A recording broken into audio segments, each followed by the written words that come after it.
যেতিয়া তেখেত বন মন্ত্ৰী হৈছে এবাৰ এগৰাকী ব্ৰিটিছ ভাইসৰয় যেতিয়া অসমলৈ আহিছিল ব্ৰিটিছ ভাইসৰয় গৰাকীয়ে অসমৰ পৰা কাঠ বিচাৰিছিল কাঠ বিচাৰোতে ভীমবৰ দেউৰীয়ে খজুৰে সমুখৰ পৰা কৈছিল সেই সময়ত গোপীনাথ বৰদলৈ তাত উপস্থিত আছিল কিন্তু ভীমবৰ দেউৰীয়ে খজুৰে তেওঁক কৈছিল অসমৰ পৰা যদি আপোনালোকে কাঠ নিব বিচাৰে অসমক আপোনালোকে প্ৰাপ্য সেই কাঠৰ বাবে প্ৰাপ্য দাম আপোনালোকে দিব লাগিব পৰিশোধ কৰিব লাগিব এই ধৰণৰ যুক্তি এই ধৰণৰ কাম এগৰাকী সেই সময়তে অসমৰ বন মন্ত্ৰীয়ে কৰাটো বৰ আচৰিত কথা আজিৰ তাৰিখত যদি দিল্লীয়ে অসমৰ পৰা কিবা বিচাৰে আমাৰ যিসকল ৰাজনৈতিক নেতা ৰাজনৈতিক নিপতি তেওঁলোকেতো আঁঠু কাঢ়িব দিলে তেওঁলোকে শুই দিব গতিকে এই সময়ত আপুনি সেই ধৰণৰ এটা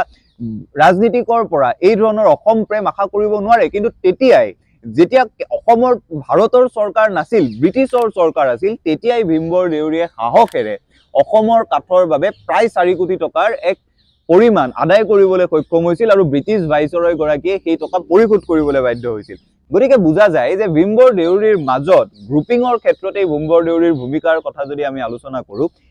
ট্ৰাইবেল সকলক সংগঠিত কৰাৰ ক্ষেত্ৰত ভীমবৰ দেউৰীৰ ভূমিকাৰ কথা যদি আলোচনা কৰো পমুৱা মুছলমানৰ সমস্যাটো খজুৰে উত্থাপন কৰাৰ ক্ষেত্ৰত তেখেতৰ ভূমিকা যদি আলোচনা কৰো এটা কথা নিশ্চিত যে ভীমবৰ দেউৰীৰ মাজত অসমৰ প্ৰতি দুৰ্বাৰ প্ৰেম আছিল আৰু এই দুৰ্বাৰ প্ৰেমে তেখেতৰ আটাইবোৰ কামক পৰিচালিত কৰিছিল